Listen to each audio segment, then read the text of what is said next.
Saudara-saudari terkasih dalam Kristus, hari ini Kamis 13 April 2023 dalam Oktav Paskah. Bacaan dibawakan oleh Willy Wibianto, Mazmur dilantunkan oleh FX Sutrisno, dan renungan ditulis oleh Robertus Suparjo. Selamat menekuni Sabda Allah. Marilah mewujudkan kebaikan bersama untuk hidup dalam damai dan sejahtera.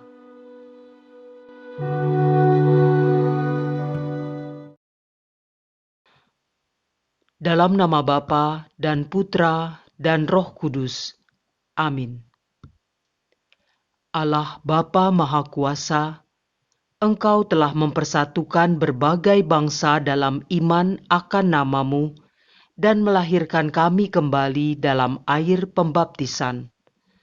Semoga kami tetap bersatu, baik dalam iman maupun dalam karya, dengan pengantaraan Kristus Tuhan kami, yang bersama dengan Dikau dalam persatuan Roh Kudus, hidup dan berkuasa, Allah sepanjang segala masa. Amin. Bacaan dari Kisah Para Rasul, bab 3, ayat 11 sampai dengan 26. Petrus dan Yohanes menyembuhkan seseorang yang lumpuh. Ketika orang lumpuh yang disembuhkan itu tetap mengikuti Petrus dan Yohanes, seluruh orang banyak yang sangat keheranan datang mengerumuni mereka di serambi yang disebut Serambi Salomo. Petrus melihat orang banyak itu lalu berkata, "Hai orang Israel, mengapa kamu heran tentang kejadian itu? Dan mengapa kamu menatap kami seolah-olah kami membuat orang ini berjalan karena kuasa atau kesalehan kami sendiri? Allah Abraham, Ishak dan Yakub, Allah nenek moyang kita, telah memuliakan hambanya, yaitu Yesus, yang kamu serahkan dan tolak di depan Pilatus. Walaupun Pilatus berpendapat bahwa ia harus dilepaskan. Kamu telah menolak yang kudus dan benar, dan malah menghendaki seorang pembunuh sebagai hadiahmu. Demikianlah Yesus, pemimpin kepada hidup, telah kamu bunuh. Tetapi Allah telah membangkitkan dia dari antara orang mati. Dan tentang hal itu, kami adalah saksi. Dan karena kepercayaan dalam nama Yesuslah, maka nama itu telah menguatkan orang yang kamu lihat dan kamu kenal ini. Kepercayaan itulah yang telah memberi kesembuhan kepada orang ini di depan kamu semua. Hai saudara-saudara, aku tahu bahwa kamu telah berbuat demikian karena ketidaktahuan, sama seperti semua pemimpin kamu. Tetapi dengan jalan demikian, Allah telah menggenapi apa yang telah difirmankannya dahulu dengan perantaraan nabi-nabinya, yaitu bahwa Mesias yang diutusnya harus menderita. Karena itu, sadarlah dan bertobatlah, supaya dosamu dihapuskan, agar Tuhan mendatangkan waktu kelegaan dan mengutus Yesus yang dari semula diuntukkan bagimu sebagai Kristus. Kristus itu harus tinggal di surga sampai waktu pemulihan segala sesuatu, seperti yang difirmankan Allah dengan perantaraan nabi-nabinya yang kudus di zaman dahulu. Bukankah telah dikatakan Musa, Tuhan Allah akan membangkitkan bagimu seorang nabi dari antara saudara-saudaramu, sama seperti aku. Dengarkanlah dia dalam segala sesuatu yang akan dikatakannya kepadamu. Dan akan terjadi bahwa semua orang yang tidak mendengarkan nabi itu akan dibasmi dari umat kita. Dan semua nabi yang pernah berbicara, mulai dari Samuel dan sesudah dia, telah bernubuat tentang zaman ini. Kamulah yang mewarisi nubuat-nubuat itu dan mendapat bagian dalam perjanjian yang telah diadakan Allah nenek moyang kita ketika ia berfirman kepada Abraham, oleh keturunanmu semua bangsa di muka bumi akan diberkati. Dan bagi kamulah pertama-tama Allah membangkitkan hambanya dan mengutusnya kepada kamu, supaya ia memberkati kamu dengan memimpin kamu masing-masing kembali dari segala kejahatanmu. Demikianlah sabda Tuhan.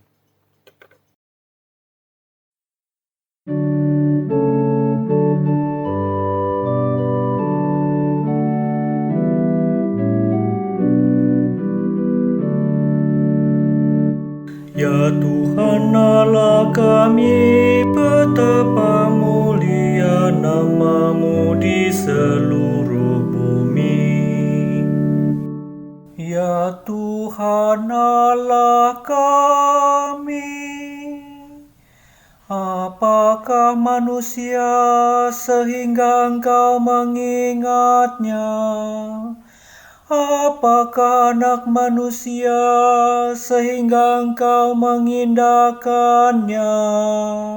Ya Tuhan Allah kami, betapa mulia nama-Mu di seluruh bumi. Kau ciptakan dia hampir setara dengan Allah. Kau mahkotai dengan kemuliaan dan semara. Kau beri dia kuasa atas buatan tangan-Mu. Segala-galanya telah Kau tundukkan di bawah kakinya. Ya Tuhan Allah kami, betapa mulia nama-Mu di seluruh bumi. Domba, sapi, dan ternak semuanya, hewan di padang dan marga satwa, burung di udara dan ikan di laut, dan semua yang melintasi arus lautan. Ya Tuhan Allah kami, betapa mulia nama-Mu di seluruh bumi.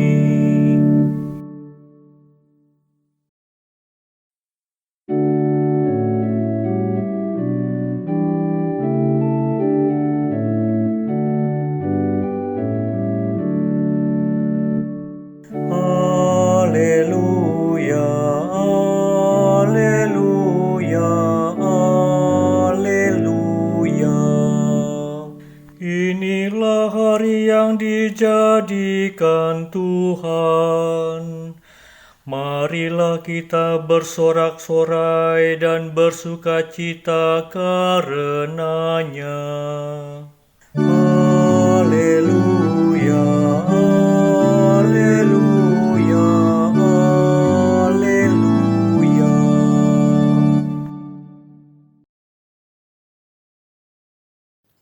Inilah Injil suci menurut Lukas bab 24 ayat 35 sampai dengan 48. Dua murid yang dalam perjalanan ke Emmaus ditemui oleh Yesus yang bangkit segera kembali ke Yerusalem. Mereka menceritakan kepada saudara-saudara apa yang terjadi di tengah jalan dan bagaimana mereka mengenal Yesus pada waktu ia memecah-mecahkan roti. Sementara mereka bercakap-cakap tentang hal-hal itu, Yesus tiba-tiba berdiri di tengah-tengah mereka dan berkata, "Damai sejahtera bagi kamu." Mereka terkejut dan takut karena menyangka bahwa mereka melihat hantu. Akan tetapi ia berkata kepada mereka, "Mengapa kamu terkejut? Dan apa sebabnya timbul keraguan-raguan di dalam hatimu? Lihatlah tangan dan kakiku. Aku sendirilah ini. Rabalah aku dan lihatlah. Karena hantu tidak ada daging dan tulangnya, seperti yang kamu lihat ada padaku." Sambil berkata demikian, ia memperlihatkan tangan dan kakinya kepada mereka. Dan ketika mereka belum juga percaya karena girang dan masih heran, berkatalah Yesus kepada mereka, "Adakah padamu makanan di sini?" Lalu mereka memberikan kepadanya sepotong ikan goreng. Ia mengambilnya dan memakannya di depan mata mereka. Yesus berkata kepada mereka, "Inilah perkataan yang telah kukatakan kepadamu ketika aku masih bersama-sama kamu, yakni bahwa harus digenapi semua yang ada tertulis tentang aku dalam kitab Taurat Musa, kitab nabi-nabi, dan kitab Mazmur." Lalu Yesus membuka pikiran mereka sehingga mereka mengerti kitab suci. Katanya kepada mereka, "Ada tertulis demikian, Mesias harus menderita dan bangkit dari antara orang mati pada hari yang ketiga. Dan lagi, dalam namanya, berita tentang pertobatan dan pengampunan dosa harus disampaikan kepada segala bangsa, mulai dari Yerusalem. Kamu adalah saksi dari semuanya ini." Demikianlah sabda Tuhan.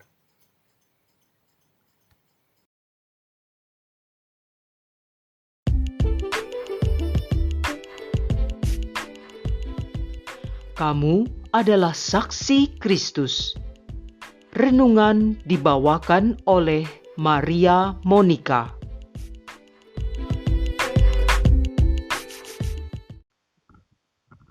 Saudara-saudari yang terkasih dalam Kristus, hari ini kita masih berada dalam oktav Paskah. Dalam bacaan pertama, Petrus dan Yohanes menyembuhkan orang lumpuh. Melihat peristiwa itu, orang banyak sangat keheranan dan mengerumuni mereka. Petrus mengingatkan mereka bahwa apa yang mereka lakukan bukan karena kehebatannya, melainkan karena kuasa Allah. Petrus mengajak mereka untuk sadar dan bertobat, karena Yesus telah wafat dan bangkit untuk menyelamatkan mereka. Berkat wafat dan kebangkitan Yesus, mereka mewarisi keselamatan yang dijanjikan oleh Allah kepada para leluhur. Dan bagi kamulah pertama-tama Allah membangkitkan hamba-Nya dan mengutusnya kepada kamu, supaya Ia memberkati kamu dengan memimpin kamu masing-masing kembali dari segala kejahatanmu.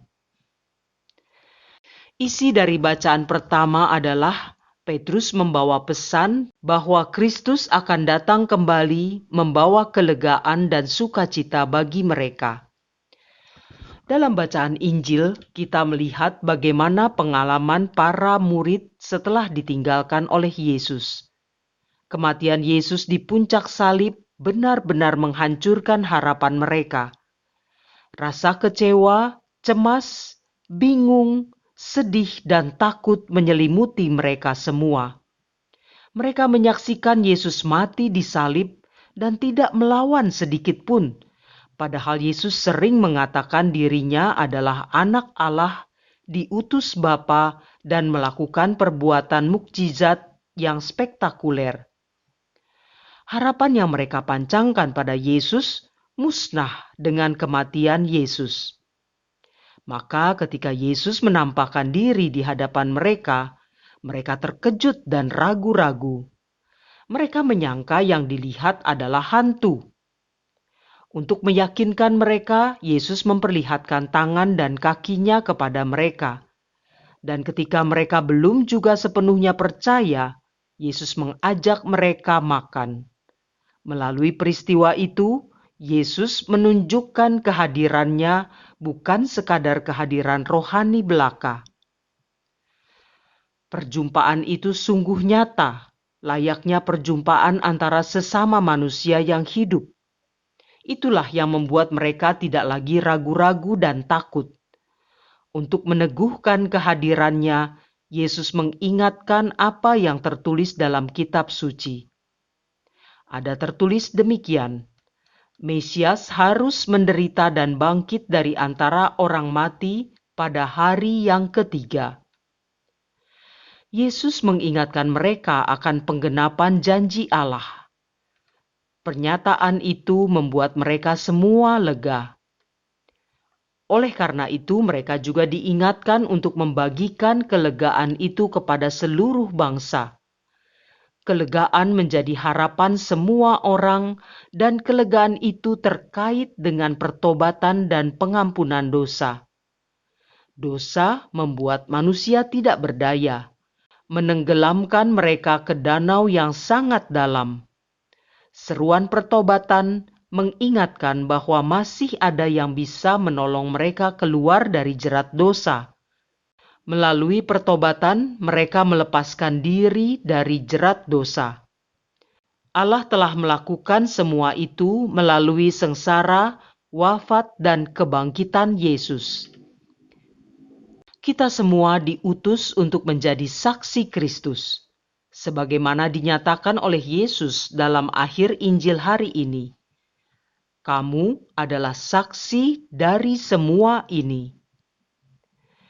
Kita adalah saksi-saksi Kristus yang harus mampu memberikan kesaksian tentang Yesus. Yesus yang wafat itu telah bangkit untuk menyelamatkan manusia. Dosa dan kematian telah dihancurkan. Karena cintanya, Ia telah memberikan hidupnya bagi manusia. Setelah bangkit, Ia hadir di antara para murid untuk melegakan, menghapus rasa kecewa, keputusasaan, dan kegelisahan mereka. Agar kita mampu menjadi saksi, maka kita harus membuka diri untuk kehadiran Kristus dalam diri kita. Dengan pengalaman akan Yesus itulah kita dapat menjadi saksi yang nyata dalam hidup kita bersama orang-orang di sekitar kita. Dengan mengandalkan Roh Kudus dan menggali firman, kita akan menjadi saksi yang handal, dan dengan demikian semakin banyak orang mengalami kasih kemurahan dan keselamatan Tuhan. Berkat Tuhan menyertai kita semua. Marilah berdoa. Allah Bapa, sumber kehidupan, kami bersyukur sebab Putra-Mu telah mengajar kami bahwa Engkaulah Bapa kami, bahwa Engkaulah yang menghendaki kami hidup serupa dengan Putra-Mu yang merupakan jalan, kebenaran, dan hidup kami. Mampukanlah kami menjadi saksi Kristus dalam hidup kami, agar semakin banyak orang mengalami kasih dan kemurahan-Mu. Demi Kristus, Putra-Mu yang hidup dan berkuasa bersama Dikau dalam persatuan Roh Kudus, Allah sepanjang segala masa. Dalam nama Bapa dan Putra dan Roh Kudus. Amin.